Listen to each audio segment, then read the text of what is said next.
Assalamualaikum warahmatullahi wabarakatuh. Alhamdulillah, wassalatu wassalamu ala rasulillah.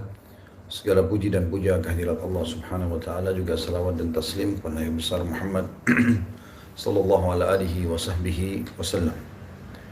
Ketemu lagi teman-teman sekalian di sesi tanya jawab kita di malam hari sekitar antara 19.30 sampai 20.30 atau jam 20.00 sampai 21.00 tergantung kondisi dan keadaan tentunya. Dan pada malam ini kita mulai di jam 20.00 kurang lebih. Dan insya Allah kita akan membuka sesi tanya jawab seperti biasa. Teman-teman silahkan bertanya apa yang butuh ditanyakan berhubungan dengan masalah pertanyaan agama, baik berhubungan dengan masalah tema kita, Corona dan solusinya dalam Islam, ataupun tema-tema atau pertanyaan yang lainnya. Berhubungan dengan apa yang kita bahas tadi siang, yaitu kita sempat membahas masalah cuka atau al-khal yang Nabi SAW menyampaikan kalau itu adalah rajanya lauk, ya.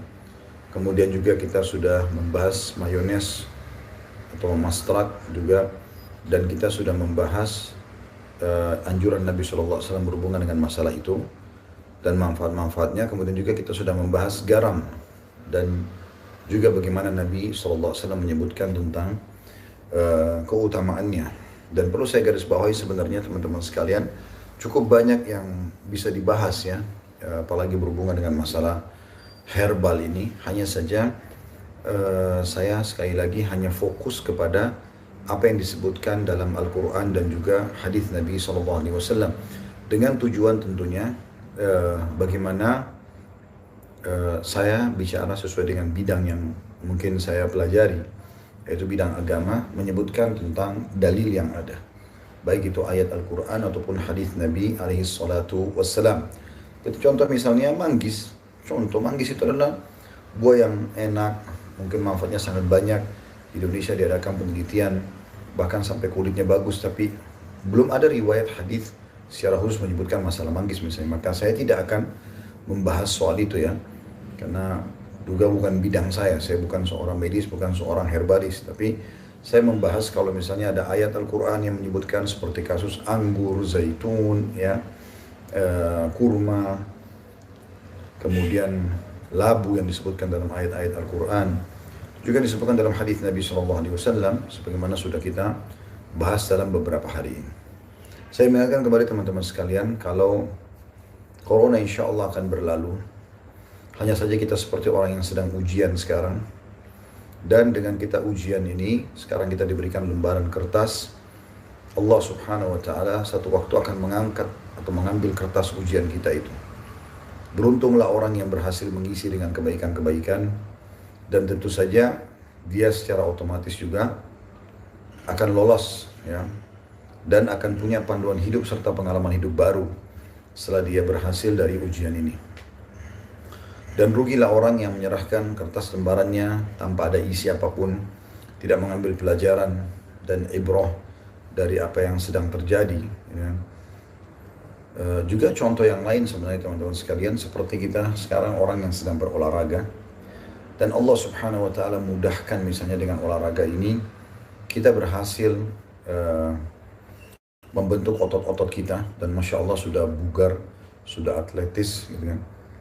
Namun sayangnya setelah berlalu masa pelatihan, kita nggak pernah lagi latihan, maka tentu badan kita akan kembali melar dan juga rusak, seakan-akan kita belum pernah olahraga sebelumnya.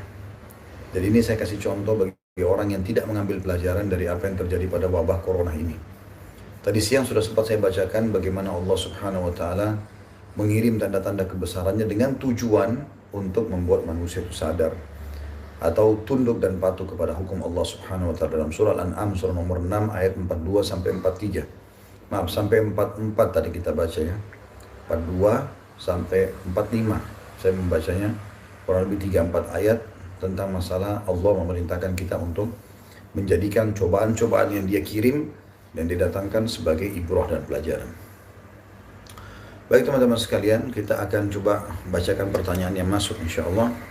Semoga Allah mudahkan saya untuk menjawab dan juga mengikhlaskan niat sehingga bisa menjadi tambahan amal. Juga bagi teman-teman yang bertanya, ikhlaskan niatnya tujuannya karena ingin bertanya, dan saya berharap tidak ada di sini teman-teman yang sengaja iseng mengirim pertanyaan yang tidak diperlukan atau hanya sekedar mengetes ya. Karena kita di sini hanya saling berbagi. Saya juga bukan orang lebih pintar daripada Anda, tapi saya menjalankan firman Allah SWT. Bahkan kita semua. A'udzubillahi minasyaitonir rajim. Fadzakir fa inna dzikra tanfa'ul mu'minin. Saling memberikan peringatan karena peringatan bermanfaat sekali bagi orang-orang yang beriman. Juga menjalankan sabda Nabi SAW, ad-dinun nasihat, agama ini semua isinya nasihat. Baik, pertanyaan pertama di sini yang akan saya bacakan. Saya ingin bertanya, ketika binatang meninggal, itu masuknya ke neraka atau ke surga? Saya tidak tahu soal itu. Ya. Tetapi yang jelas binatang tidak ada hisab. Ya. Tidak ada hisab mereka, dalam arti kata tidak ada gara-gara perbuatannya dia masuk ke dalam neraka. Yang saya tahu, mereka akan dibangkitkan insya Allah pada hari kiamat, dan pada saat mereka dibangkitkan maka mereka akan ditanyain oleh Allah Subhanahu Wa Taala, kenapa kambing ini menanduk yang ini gitu kan.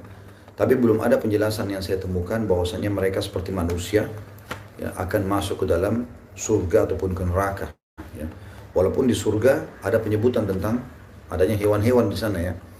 Tapi yang saya ketahui Allah alam, ini hewan-hewan yang memang Allah sediakan fasilitas di surga dan berbeda, bukan hewan dari dunia itu sendiri. Assalamualaikum warahmatullahi wabarakatuh. Saya bertanya, setiap saya berdoa terkadang saya merasa bosan, tapi saya takut dosa dan bercampur bosan, Ustaz. Gimana caranya agar kita meninggalkan rasa bosan itu? Saya balik bertanya dulu, kenapa Anda bosan dalam berdoa? Sebabnya apa? Apakah memang Anda hanya niat untuk menjalankan sebuah rutinitas sehingga muncul kebosanan ya? Seperti umumnya ibadah, kalau sholat, puasa gitu kan. Kalau kita membaca Al-Quran, berzikir, masuk dalamnya doa, kalau Anda memang niatkan dari awal hanya untuk mengisi waktu, hanya sebuah rutinitas saja, maka nanti otomatis akan seperti itu. Akan ada kebosanan yang muncul. Tapi kapan Anda tidak bosan? Kalau Anda mengejar keutamaannya. Oleh karena itu, saya sangat menganjurkan diri saya dan teman-teman sekalian, pada saat Anda akan melakukan sebuah kebaikan, maka lakukan kebaikan itu dengan niat bahwasanya Anda memang betul-betul ya, mengejar keutamaannya. Misalnya kita sholat karena ingin mengejar keutamaan sholat. Kita puasa karena ingin mengejar keutamaan puasa. Kita berdoa karena ingin mengejar keutamaan berdoa. Sampai kata Nabi SAW, sesungguhnya doa itu akan bermanfaat, ya, akan bermanfaat sekali, baik sudah dilihat hasilnya atau belum. Karena dasarnya memang dia ibadah, tetap akan memberikan manfaat kepada kita. Kalau masih Anda masih ingat tentunya, kalau sempat ikutin ya, saya pernah menyampaikan sebuah riwayat Nabi SAW, nanti akan datang hari kiamat, orang-orang yang memang dia diberikan pahala bergunung-gunung. Dan saking dia tidak tahunya dari mana, dia bertanya, dari mana ini gitu. Ya. Dari mana ini? Maka para malaikat mengatakan, ini doamu atau ini pahala doamu yang belum kau terima jawabannya di dunia. Pada saat itu Nabi SAW berkata, mereka orang-orang ini berharap agar semua doa yang pernah mereka sampaikan di dunia belum dikasih balasannya di dunia. Mereka berharap dibalas di akhirat karena besarnya pahala itu. Artinya tidak ada alasan untuk jenuh dan bosan, karena memang kalau Anda kejar keutamanya dan Anda yakin, Anda lihat hasilnya atau tidak di dunia, Anda akan dapat tetap di akhirat dalam bentuk pahala yang bergunung-gunung. Maka itu luar biasa. Bahkan kata Nabi SAW, la yaruddul qadha illa du'a, tidak ada yang bisa menolak takdir kecuali doa. Jadi dia akan bermanfaat sekali doa itu, karena dia sendiri adalah ibadah. Cukuplah teman-teman sekalian, doa itu definisinya adalah komunikasi seorang hamba dengan Tuhannya. Bagaimana kalau Anda bekerja di satu perusahaan, ya, atau Anda berada di bawah naungan seorang pemimpin, misalnya presiden, raja, dan Anda menjadi penasehatnya, atau Anda menjadi orang yang sangat dekat, sering aja setiap hari berkomunikasi dengan dia, ya, maka Anda pasti akan merasa punya kedudukan, dan saya yakin Anda tidak akan jenuh berbicara dengan dia. Tanpa kita samakan Allah SWT dengan makhluknya, kita tidak boleh jenuh dengan Allah SWT, karena dia memberikan kita kehidupan, dia mematikan, dia memberikan rezeki, dia menikahkan, dia memberikan keturunan, dia segala-galanya. Allahu ala kulli syai'in qadir. Bahkan kaum salafus saleh sangat bahagia bila mereka punya kesempatan untuk komunikasi dengan Tuhannya. Nabi SAW dikatakan kalau lagi ada masalah yang beliau hadapi, maka yang pertama beliau lakukan adalah langsung berdoa, sholat dan berdoa. Jadi jangan pernah punya rasa bosan, kecuali memang Anda hanya jadikan sebagai rutinitas. Saran saya, sebentar ini Anda tinggal ketik Google tentang keutamaan doa, baca, sehingga Anda mengejar keutamaan itu.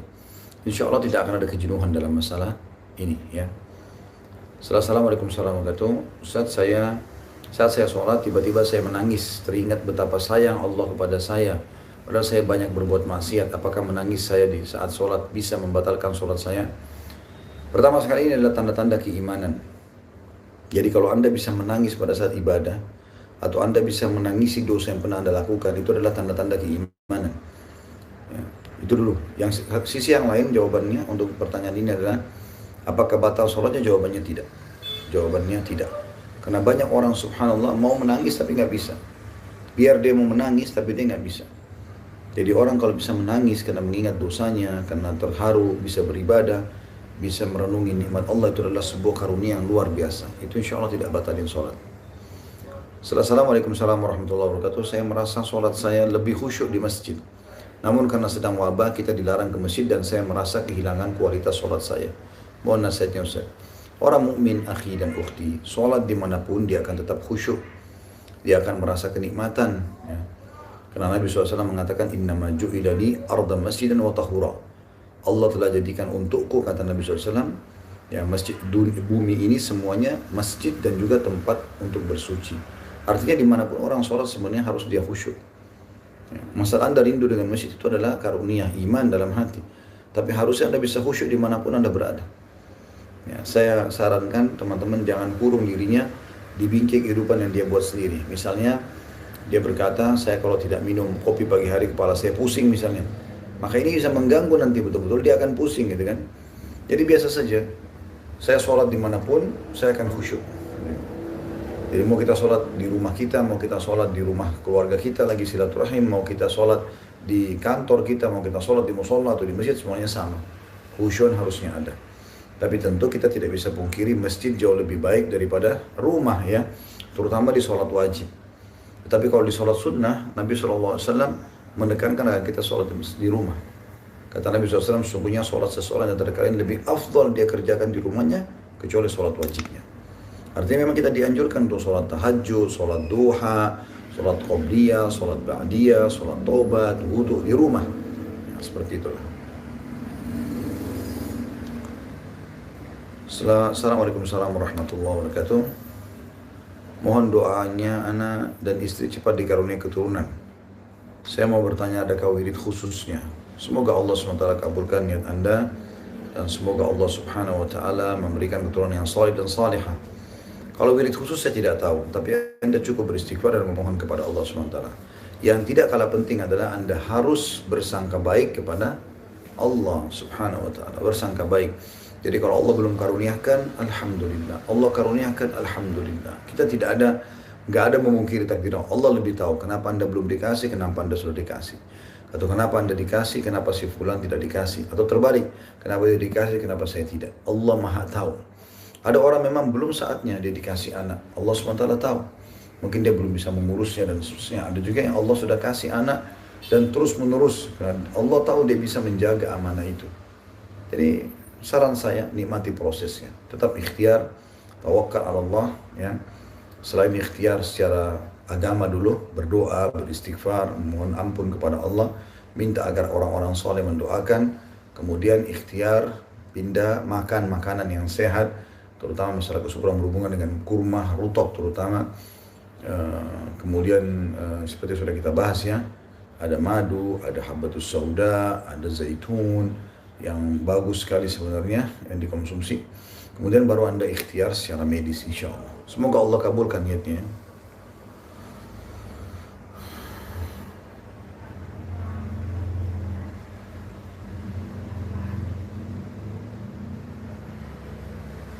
Assalamualaikum warahmatullahi wabarakatuh.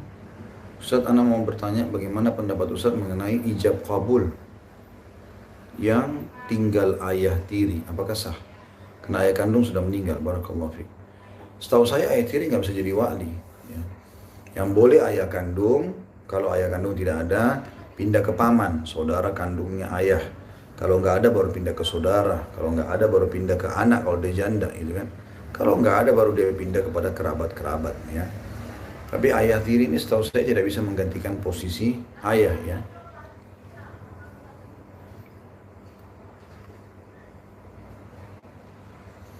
Assalamualaikum warahmatullahi wabarakatuh. Ustaz, apa hukum kalau dalam keadaan begini kita pulang kampung? Di satu sisi saya merantau jauh dari istri dan orang tua. Mohon sarannya Ustaz. Anda lihat kondisi dan keadaan.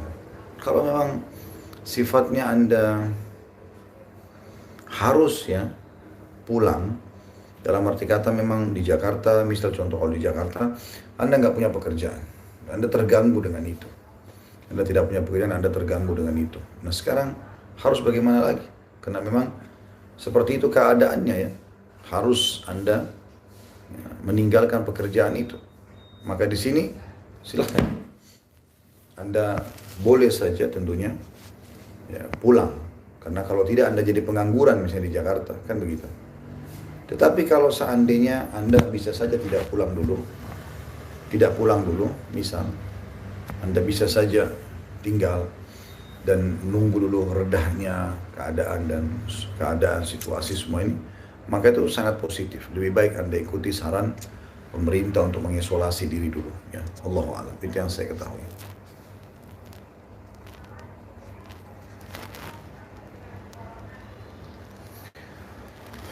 Afwan Pak Ustadz, mau bertanya, gimana cara supaya kita tidak terjatuh ke dalam hal yang sama, padahal sudah berjanji tidak akan mengulanginya lagi. Jazakallah khair.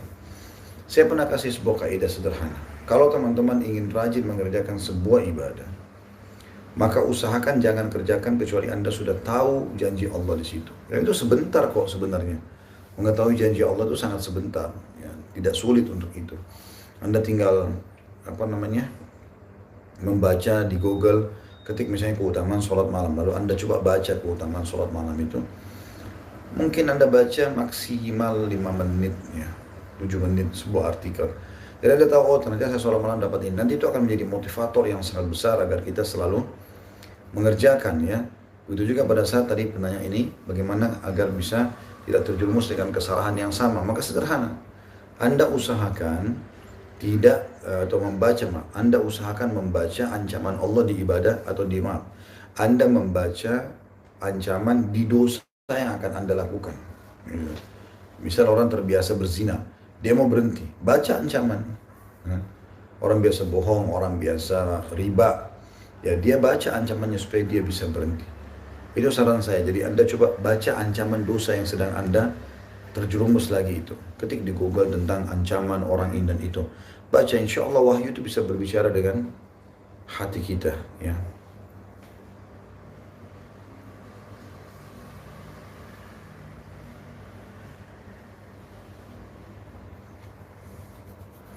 Bagaimana cara kita menyikapi orang-orang yang men-share tentang hadis, barang siapa yang mengingatkan bulan Sya'ban maka dijauhkan dirinya dari api neraka, itu bagaimana Ustaz? Yang saya tahu, sebatas tahu saya, hadis-hadis tentang masalah nisfu Sya'ban itu umumnya lemah, ya. Umumnya lemah, terutama yang berhubungan dengan amalannya, ya. Satu-satunya hadis yang mungkin masih dibahas oleh para ulama adalah kalau tiba di nisfu Sya'ban, bulan Sya'ban, Allah Subhanahu wa taala melihat ke hamba-hambanya, kemudian Allah memaafkan orang yang tidak punya permusuhan di antara mereka. Tapi amalan-amalan khusus tidak ada. Tapi kalau amalan bulan Sya'ban banyak, ya. Nabi SAW memperbanyak puasa di bulan Sya'ban, dan Nabi SAW pada saat itu juga menemani Aisyah yang sedang membayar utangnya. Nah, Aisyah pernah punya utang Ramadan belum terbayar di bulan Sya'ban, maka Nabi SAW juga berpuasa sekalian, ya.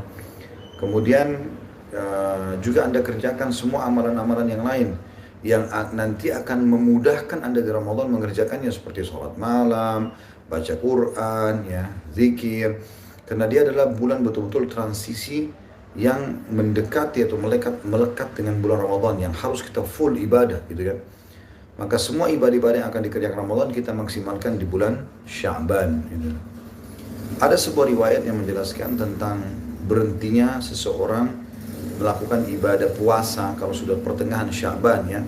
Kayak nanti ini kita akan masuk misalnya kalau pertanggalan Indonesia besok 15 Sya'ban ya. Kalau pertanggalan Saudi hari ini tanggal 15 Sya'ban. Nah, ada riwayat yang menjelaskan Nabi SAW itu kalau sudah lewat 15 Sya'ban beliau memberhentikan puasa sunnahnya itu Senin Kamisnya gitu kan. Tapi ulama mengatakan ini bukan berarti tidak boleh berpuasa. Terutama bagi orang yang sudah rutin kayak puasa Daud. Dan juga bagi orang yang mau membayar utangnya. Maka itu dianjurkan dia justru untuk berpuasa. Ya. Setelah salam, saya seorang ayah. Apakah saya mendapat pahala membesarkan dua anak saya dan yang saya besarkan dari lahir? Karena saya nikahi ibunya setelah dua anak itu lahir. Sekarang sudah hijrah. Saya kurang paham yang dimaksudnya. Kalau Anda maksudkan adalah Anda nikahi seorang janda yang punya anak dua dan Anda urus dari bayi ya. Ya karena di sini dikatakan saya seorang ayah, apakah saya mendapatkan pahala membesarkan dua anak saya yang saya besarkan dari lahir karena saya nikahi ibunya setelah dua anak itu lahir. Sekarang sudah hijrah. Yang saya tangkap sekarang mungkin adalah anak zina mungkin ya. Anda berzina, kemudian Anda punya anak dari seorang wanita, setelah dua anak ini lahir baru Anda menikahi istri Anda sekarang ya. Bisa kasus itu atau memang Anda menikahi janda yang membawa anak ya. Dan Anda urus dari bayi. Kalau kasus pertama teman-teman sekalian yaitu Anda berzina dulu, kemudian setelah dua anak mungkin kumpul kebo dan seterusnya apalah istilahnya. Setelah itu Anda boleh ikut pengajian dan mulai sadar Anda lalu menikahinya sebagaimana bahasa ini sekarang sudah hijrah. Maka apakah mendapatkan pahala atau tidak ya? Saya tidak bisa menjanjikan pahala dari membesarkan anak itu sendiri karena mungkin ini bisa saja Allah Maha Kuasa untuk itu ya. Tapi yang jelas perbuatan Anda dalam melakukan perzinahan itu haram. Itu berdosa, Anda harus taubat nasuha. Dan semoga saja insya Allah kalau Anda sudah bertaubat, mudah-mudahan Allah Subhanahu wa taala catat semua pengorbanan Anda menjadi pahala, termasuk kalau Anda taubat anak itu bisa dinisbatkan kepada Anda insya Allah.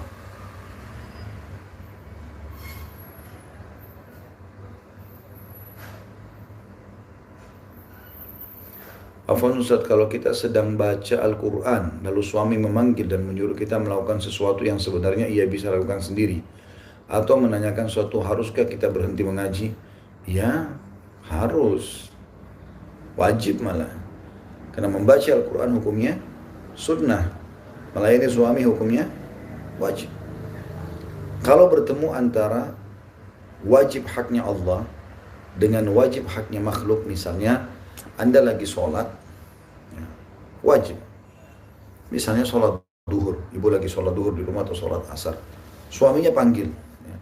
Di sini menjawab panggilan suami wajib, tapi sholat yang kita kerjakan juga wajib. Haknya Allah wajib ketemu dengan hak wajibnya makhluk. Di sini Anda dahulukan haknya Allah. Nggak boleh Anda sama sekali batalkan sholat itu, karena ini sholat wajib.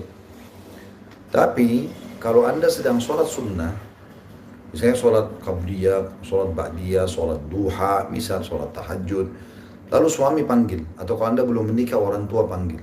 Di sini wajib Anda batalkan ibadah sunnah Anda, karena wajib Anda menjawab dia. Seperti itulah, ya. Jadi saran saya,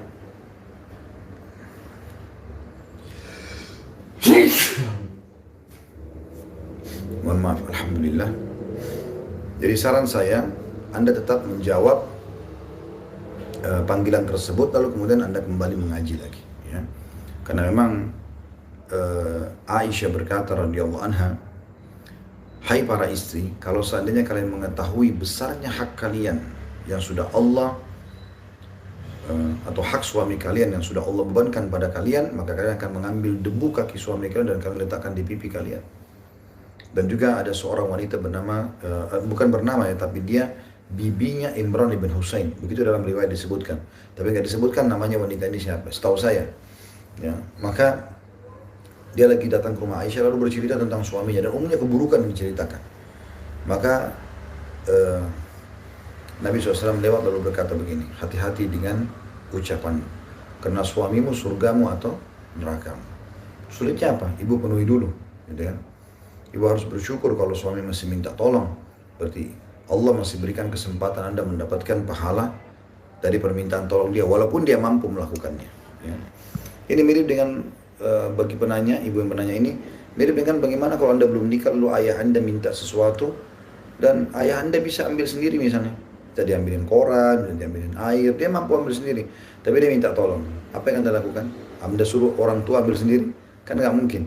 Sementara setelah Anda menikah, suami di atas ayah. Kalau ayah Anda mengatakan datang jemput saya, suami mengatakan jangan keluar, yang mana Anda dahulukan? Suami. Nggak boleh Anda ikutin ayah Anda. Seperti itu keputusannya. Ya. Baik. Selanjutnya saya baca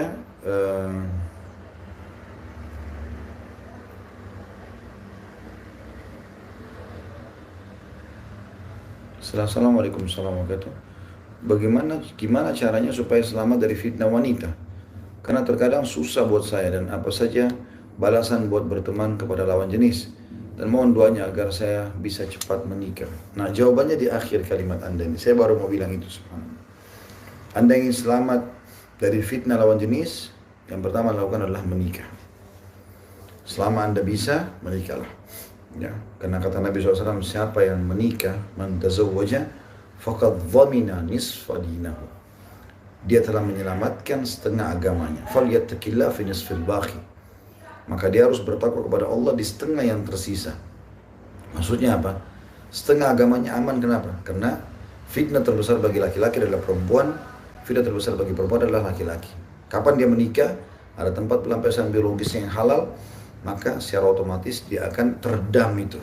Ya, fitnah wanita. Yang kedua, Anda harus menghindari ikhtilat, bercampur baur antara laki-laki perempuan kecuali darurat. Ya. Anda berusaha supaya jangan sampai Anda berinteraksi sama mereka kecuali darurat sekali. Darurat di pasar, tetangga, tiba-tiba sapa, mungkin darurat. Anda di kantor harus melaporkan sesuatu dan ada wanita, itu mungkin. Itu pun teman-teman harus, kalaupun terjadi, ya, maka jangan berduaan. Ikhtilat, orang bercampur baur itu biasanya umum. Tapi kalau dia sengaja, walaupun di keramaian dia sengaja dempet-dempet, sengaja memang mengundang syahwatnya, maka ini jadi haram. Sementara juga di sini tidak boleh khalwat, ya. Berduaan saja, sengaja berduaan, maka itu tidak boleh. Kata Nabi SAW, kalau laki-laki dan perempuan berduaan, yang ketiganya syaitan, gitu kan. Kemudian yang keempat, Anda turunkan yang ketiga maksud saya. Jadi yang pertama itu menikah. Yang kedua adalah jauhi ikhtilat, bercampur baur, terutama khalwat kalau berdua-duaan. Dan yang ketiga, gudul basar, turunkan pandangan dari yang haram. Jadi jangan sengaja kalau ngomong menatap matanya, melihat hidungnya, melihat bibirnya, jadi hanya tidak tertarik dan gitu. Maksud dalam masalah poin 3 adalah turunkan pandangan dari tanggapan tontonan-tontonan yang haram. Karena tontonan ini akan mengundang syahwat kita. Sebenarnya teman-teman, syahwat kita ini kalau tidak dipicu tidak ada, tidak terpicu dia. Dia beda seperti rasa lapar, rasa haus yang memang dia muncul kita nggak bisa bendung. Tapi kalau syahwat bisa. Ada orang menduda, menjanda bertahun-tahun bahkan sampai meninggal. Padahal mereka sudah pernah rasakan biologis, itu tidak apa-apa. Karena memang dia tidak pikirkan itu, dia tidak coba picu. Tapi ada orang yang masih gadis, masih bujang, terpengaruh selalu syahwatnya karena tontonannya selalu yang begitu. Ya. Yang keempat, jauhi komunitas. Ya. Komunitas-komunitas memang yang selalu begitu. Jadi teman-teman Anda jangan yang pacaran sana, pacaran sini. Begitu ketemu dengan Anda, dia datang sama pacarnya, gandeng-gandengan, lagi peluk-pelukan, lagi ciuman. Anda melihat itu, ya susah. Kita pun manusia, kita kan peka, kita bisa terpengaruh dengan itu. Oh ya enak ya, oh coba ya, oh begini ya. Apalagi kalau dia sengaja godain, sengaja tunjukkan, dia cium depan Anda, dia peluk, dia bermanja-manja. Kan ini semua mempengaruhi itu. Itu saran saya. Dan yang terakhir, yang kelima, berdoa. Minta agar Allah Subhanahu wa ta'ala hilangkan fitnah wanita. Ada seseorang salafus saleh, dia berdoa begini. Dia mengatakan, sesungguhnya yang paling saya khawatirkan dalam hidup saya adalah fitnah wanita. Maka saya minta kepada Allah agar syahwat saya tidak muncul kecuali kepada pasangan halal. Dan Allah kabulkan. Sehingga kalau saya melihat wanita yang bukan mahram saya, tidak ada beda antara dia sama tembok. Enggak terpengaruh. Tapi kalau sama pasangannya dia ada syahwatnya. Dan itu bisa terjadi. Itu bisa terjadi. Ya, seperti itulah. Saya baca selanjutnya dari Instagram ya. Tadi saya sudah baca dari YouTube. Ya. Handphone sebelah kanan saya YouTube. Sudah saya jawab tadi beberapa pertanyaan. Sekarang saya pindah ke Instagram. Pendapat sholat id di rumah gimana Ustaz? Saya tidak pernah tahu ada sholat id di rumah. Yang saya tahu adalah kalau sudah diputuskan oleh pemerintah tidak boleh sholat id misalnya, ya gugur hukumnya. Ya, gugur hukumnya. Dan dikerjakan secara rame-rame di lapangan. Itu dicontohkan oleh Nabi alaihi salatu wassalam. Ya. Sebatas mana kewajiban ayah tiri terhadap anak tirinya dalam hal nafkah dan nasihat, dan apakah ayah tiri menanggung dosanya jika anak tiri berbuat maksiat? Kalau nafkah sebenarnya tidak ada kewajiban khusus ya, tapi dia punya kewajiban memberikan istrinya yang janda misalnya. Nah di sini nanti tentu dia harus punya pertimbangan. Janda ini sendirian atau bawa anak. Kalau dia menikah dengan yang bawa anak, ya sudah, dia harus pertimbangkan. Yang wajib orang tuanya iya, tapi kan istrinya harus membiayai anaknya. Tidak mungkin dia biarkan itu. Maka sunnahnya adalah dia memberikan juga kebutuhan anaknya. Tapi yang wajib adalah istrinya di sini. Yang wajib adalah istrinya ya. Kalau apakah ayah tiri bertanggung jawab terhadap anak tirinya, maka jawabannya tentu saja di sini kalau berada sama dia, misalnya di rumahnya tinggal ya, di bawah naungan dia sekarang menjadi pemimpin rumah tangga. Kalau dia biarkan bermaksiat, maka dia bertanggung jawab. Atau dia sengaja mengajarkan perbuatan-perbuatan bebas sehingga anak tirinya menjadi bebas pergaulannya, dia bentuk menjadi itu, maka dia berdosa. Sebagaimana juga Anda kalau mendidik dia menjadi anak yang baik, yang bakti, yang soleh atau soleha, maka Anda panen pahalanya seperti ada masukan di pesantren misalnya, kan gitu. Seperti itu lah.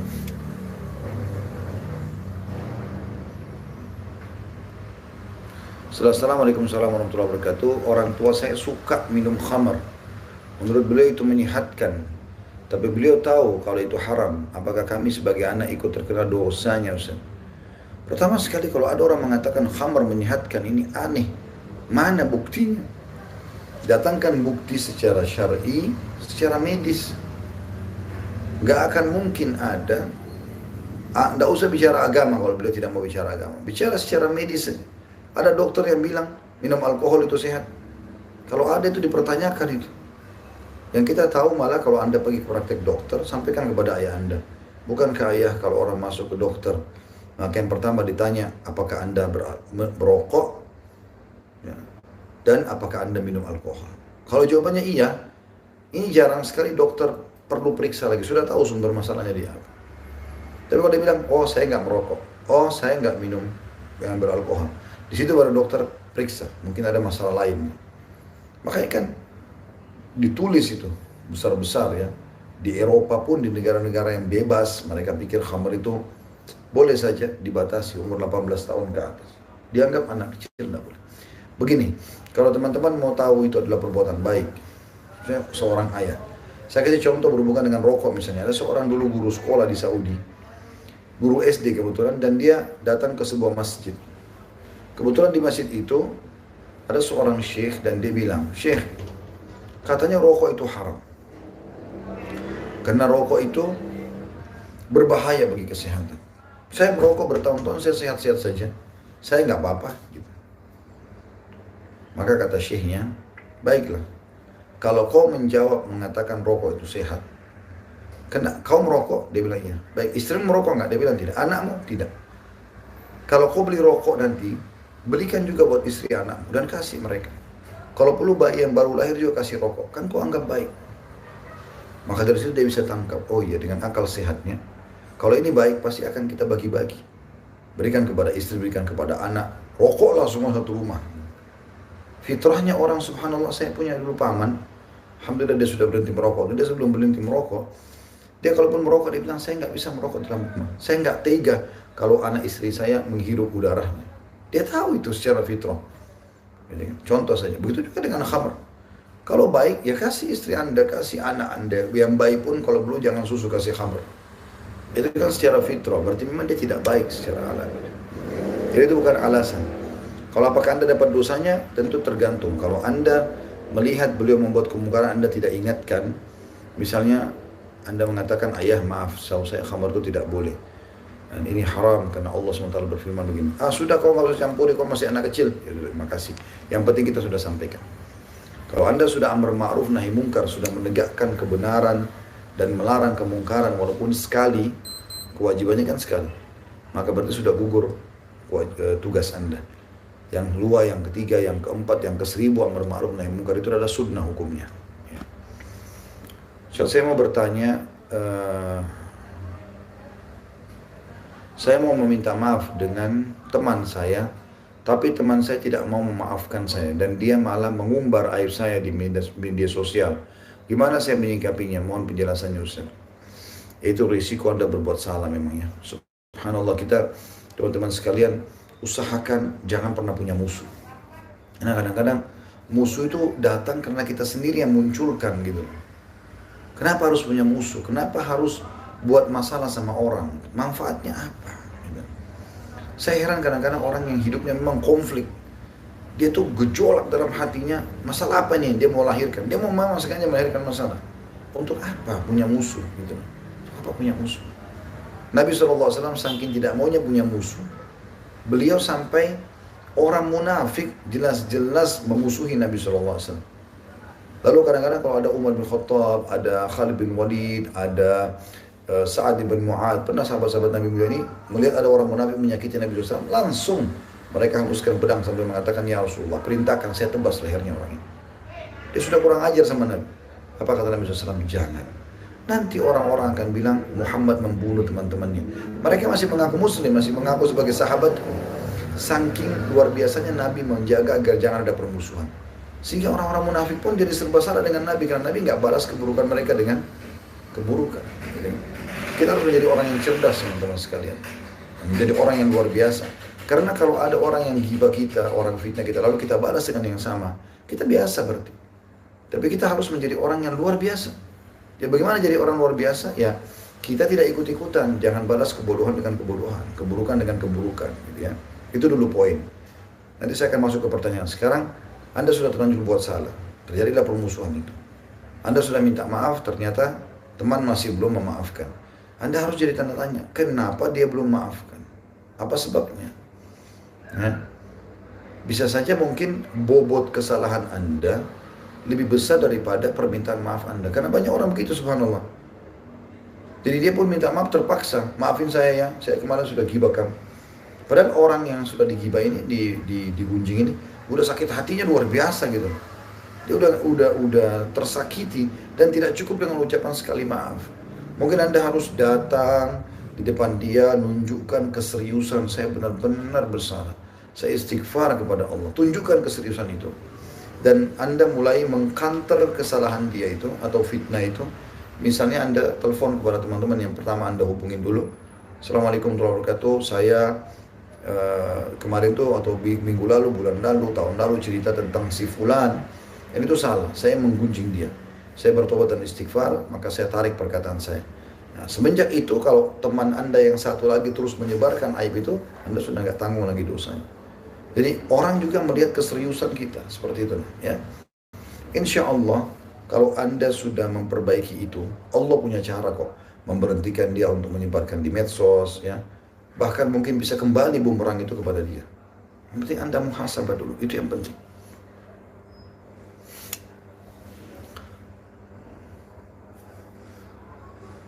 Jadi kalau tidak punya utang puasa, ini pertanyaan selanjutnya ya. Dan tidak puasa Daud, lebih baik tidak puasa lagi setelah tanggal 15 Sya'ban. Ya, yang saya ketahui ya, seperti itulah kurang lebih. Karena hadisnya diriwayatkan seperti itu. Assalamualaikum warahmatullahi wabarakatuh. Apa boleh kita waktu sujud dalam sholat berdoa dengan bahasa Indonesia? Berdoa di dalam hati atau dilafadzkan? Setahu saya nggak usah dalam bahasa Indonesia. Dikhawatirkan nanti malah membatalkan sholatnya ya. Jadi saran saya, Anda baca doa-doa sujud, kemudian setelah salam baru Anda berdoa kepada Allah Subhanahu wa taala. Di sini Masya Allah cukup banyak teman-teman yang mendoakan untuk kita semua. Kita mengaminkan insya Allah, semoga Allah jadikan pahala bagi teman yang mendoakan ini.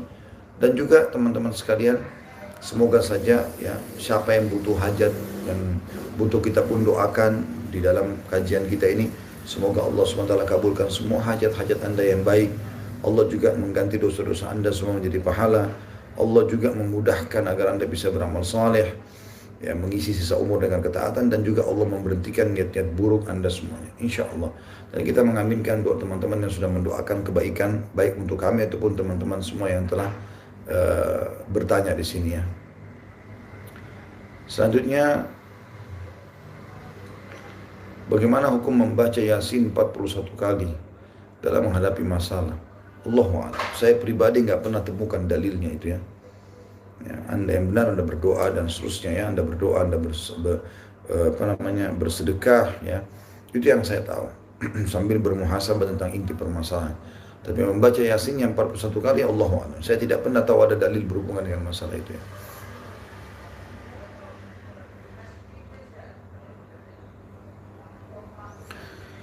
Bagaimana cara melembutkan hati yang keras? Nah, benar, hati bisa keras. Bahkan Allah Subhanahu wa taala menyebutkan dalam Al-Baqarah, "Au asyaddu qaswah", bisa lebih keras daripada batu. Hati itu dua keadaannya, dia lembut, lunak, dan itu hanya dengan keimanan dan amal saleh, atau dia keras dengan kemaksiatan. Kata Nabi SAW, kalau seseorang hamba berbuat pahala, amal saleh, maka Allah titikkan dalam hatinya titik yang cahaya warna putih. Kalau dia buat lagi amal saleh, cahaya putih lagi. Dia buat lagi amal saleh, cahaya putih lagi. Terus saja begitu, sampai hatinya terang benderang dan dia bisa menyinari orang lain karena kebaikan dia. Dan sebaliknya kalau seorang hamba berbuat keburukan, Allah titikkan titik hitam. Kalau dia tidak bertaubat, Allah titikkan titik hitam lagi. Terus begitu sampai hatinya hitam kelam. Dan ini kata sebagian ulama bisa bermakna hitam kelam, gelap, tidak bisa lagi terima nasihat-nasihat. Biar ada gempa bumi, biar temannya ditabrak depan matanya, tidak menggugah dia sama sekali. Melihat ada jenazah yang dibawa ke kuburan, fenomena alam, gak ada pengaruhnya bagi dia. Bahkan bisa lebih keras daripada batu. Wa na'udzubillah. Baik, bagaimana kalau hati sudah keras? Maka tentu saja diobati. Pengobatannya, karena masalahnya ini penting ya.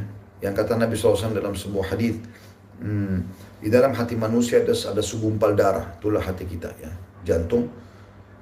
Kalau dia baik, baik semua. Kalau dia buruk, buruk semuanya. Ya. Maka memang dia mahkotanya. Jadi fisik kita ini semua akan berpengaruh dari sini. Kalau ini baik, maka akan baik semuanya. Kalau ini buruk, maka buruk semuanya. Bahkan sebagian ulama mengatakan hati yang bersih bisa memberikan cahaya pada wajah, pada tatapan mata, pada ucapan, pada sikap dan akhlak. Hati yang keras, yang rusak, itu bisa merusak semua. Wajahnya walaupun putih, tidak nyaman untuk dilihat. Matanya pun, sorotannya tidak nyaman. Lesu sekali atau jahat sekali gitu kan. Lisannya pun mengucapkan kata-kata yang tidak benar. Sikapnya semuanya buruk. Harus diperbaiki. Yang pertama, taubat kepada Allah Subhanahu wa taala. Karena kata Nabi SAW, at-taubat tajubu ma qablah. Taubat membersihkan semua kesalahan yang lalu-lalu. Artinya, yang tadi kotor-kotor hitam di dalam hati itu bersih dengan taubat. Karena bisa membersihkan semuanya. Walaupun dosa besar, asal Anda taubat nasuha. Dengan 3 syaratnya. Yang pertama syaratnya adalah, kata Imam Nawawi, meninggalkan dosa-dosa ketika lagi zina berhenti, lagi riba berhenti, lagi bohong berhenti. Yang kedua sesali, yang ketiga janji sama Allah tidak akan mengulanginya. Ya. Kemudian yang kedua, Anda perbanyak baca Al-Quran. Karena kata Nabi SAW, sesungguhnya hati manusia itu bisa berkarat. Ya. Dan para sahabat mengatakan, ya Rasulullah, apa obatnya? Kata Nabi SAW, baca Al-Quran. Membaca Al-Quran. Yang ketiga, Anda sekarang mulai transisi, pindah dari keadaan Anda sekarang kepada keadaan yang lebih baik. Jadi misalnya, malas sholat, sekarang sudah sholat. Ya. Dengan cara baca keutamanya sholat itu. Anda berteman sama teman-teman yang buruk, Anda pindah kepada teman-teman yang baik. Anda dulu tidak pernah mengaji, baca Quran, sekarang Anda belajar baca Quran. Coba Anda transisikan. Insya Allah dengan itu hati Anda akan lunak. Insya Allah bi'idznillah.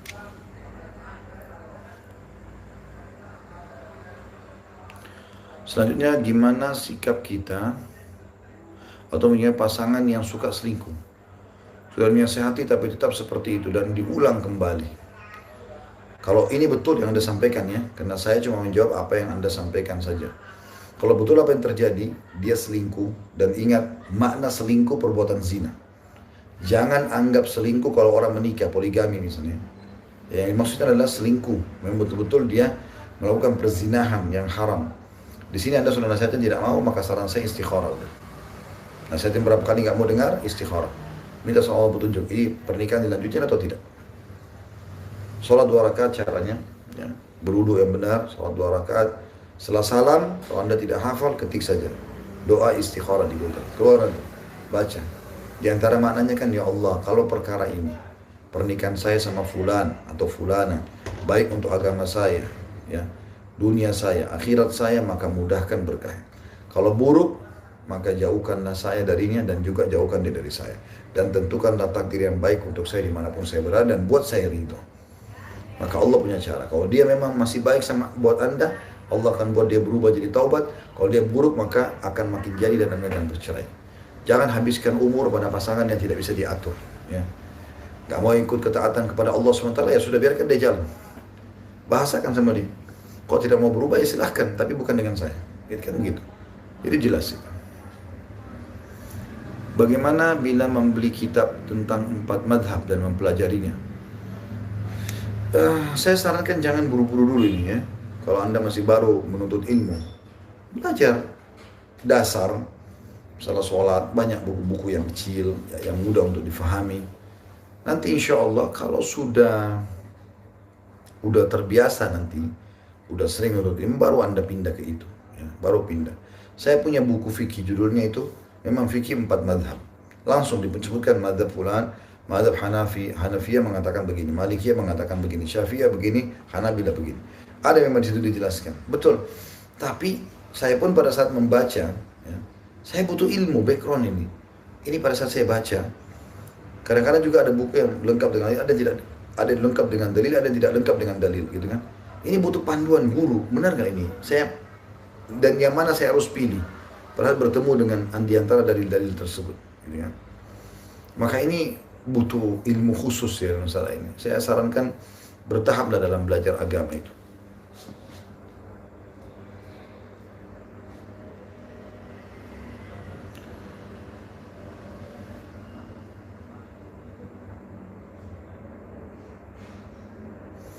Mau bertanya, jika menyelenggarakan pesta yang tidak bisa mengatur semua tamu untuk memakai jilbab bagi yang muslim atau makan duduk, apakah yang menyelenggarakan pesta ikut berdosa? Iya, karena Anda penyebabnya itu kan. Makanya ada proses walimah syar'i, ya, pernikahan syar'i. Kami membentuk sebuah lembaga namanya Mawaddah Indonesia. Itu sekarang kami lagi coba kembangkan ide-ide di dalamnya, gitu kan. Itu memang kita jelaskan bagaimana dan kita tunjukkan di situ bagaimana pernikahan syar'i. Ada hijabnya, tamu kita anjurkan dan tidak ada masalah. Di undangan Anda tulis, kami berharap agar datang dengan menggunakan busana muslim. Masalahnya apa? Orang non muslim bisa datang tamunya, ya sudah, jangan Anda undang orang non muslimnya. Tidak usah diundang dulu dalam masalah itu. Daripada dia datang dengan pakaian terbuka jadi fitnah bagi orang lain, kan gitu. Anda punya hak untuk tidak mengundangnya. Kalau dia tanya kenapa saya nggak diundang, karena yang datang semuanya muslim, mereka berjilbab, Anda sendiri tidak berjilbab. Nanti kalau Anda muncul sana sendiri, Anda akan risih, kan gitu. Gitu kan. Jadi bisa saja.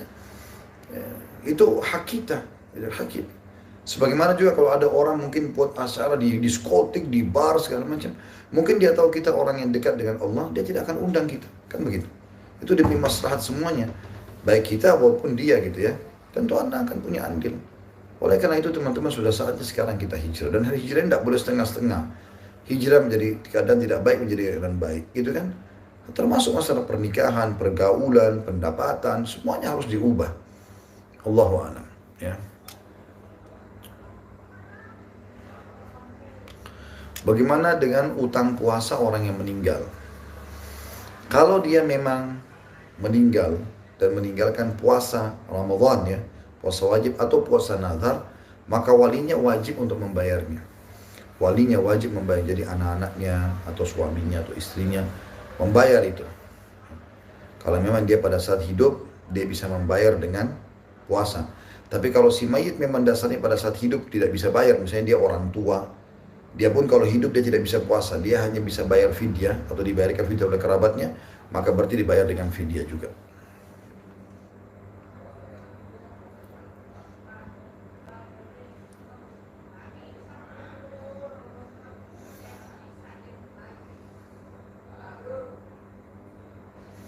Assalamualaikum warahmatullahi wabarakatuh. Gimana caranya bersabar sebagai ibu dalam mengasuh anak? Harus bersabar, memang harus bersabar. Jadi, kiat yang pertama kalau saran saya ya, kenali jenjang umur anak. Itu dulu yang pertama. Jadi memang ibu yang bertanya ini dan semua muslim dan muslim yang sedang mengikuti acara kita harus paham ini ya. Jadi ada tahapan anak itu. 7 tahun pertama itu memang alam bermain. Dan dia mau tahu segala macam cara. Makanya dia manjat sana, loncat sana, main kadang-kadang bahkan sampai begadang malam hari. Saya punya anak-anak di rumah dan masih kecil-kecil. Kadang-kadang mungkin istri saya pusing pada saat melihat itu keadaannya. Tapi saya membahasakan ini umur mereka, memang umur mereka ini, umur bermain. Makanya Ali bin Abi Thalib berkata, radhiyallahu anhu, didik anakmu dengan 7 tahun dikali 3. 7 tahun pertama semuanya dengan kelemah lembutan, bermain sama mereka. Memang begitu alamnya. Dengan penuh kasih sayang kita merangkulnya. Makanya Nabi SAW pernah pada saat lagi sholat asar, ya satu waktu, beliau ternyata waktu sholat asar itu lama sekali sujud. Sampai beberapa sahabat mengatakan, kami mengira terjadi sesuatu pada Nabi SAW. Dikira Nabi sudah meninggal kah atau apa gitu. Karena lama sekali. Dan zaman dulu tidak ada mikrofon pengeras suara, gitu kan. Maka Nabi SAW setelah lama sekali sujud beliau bangun, tahiyat lalu salam. Kata para sahabat, setelah salam kami baru mengetahui. Ternyata yang membuat Nabi SAW sujud lama tadi itu, karena di pundak beliau ada Hasan dan Husain, 2 cucunya, anak kecil. Waktu itu masih di bawah 7 tahun. Lagi naik di pundak Nabi. Lalu para sahabat mengatakan, ya Rasulullah, tadi kami kira Anda tadi terjadi sesuatu yang buruk. Kata Nabi SAW, saya tidak ingin ya memberhentikan atau mengganggu tunggangan kedua cucu ini di pundakku. Itu lagi sholat ya. Juga Imam Bukhari mengkhususkan bab namanya bab bolehnya menggendong bayi pada saat sholat ya. Karena Nabi SAW pernah dalam riwayat yang diangkat oleh beliau pernah menggendong cucunya bernama Umamah. Digendong karena mau sama Nabi pada saat itu. Pada saat Nabi SAW rukuk, beliau letakkan di tempat sujud atau di depannya. Pada saat berdiri ke rakaat kedua, beliau gendong kembali. Juga pernah Nabi SAW mendengar atau sholat, lalu beliau percepat sholatnya, tidak seperti biasanya gitu. Maka pada saat dipercepat sholatnya, tiba-tiba saja tiba-tiba saja beliau salam, ada yang bertanya, ya Rasulullah, Anda tidak seperti biasanya sholatnya, maksudnya kok lebih cepat sekarang? Kata Nabi SAW, tadi waktu saya lagi imami kalian sholat, saya mendengar ada tangisan bayi, masih balita, masih anak-anak, di bawah 7 tahun, menangis di saf wanita. Dan saya tidak mau konsentrasi atau khusyuk ibunya terganggu gara-gara itu. Jadi ini muamalannya, jadi proses jenjangnya memang begitu, jenjang mereka bermain, gitu. Jenjang mereka masih harus dirangkul, mereka masih manja, seperti itu.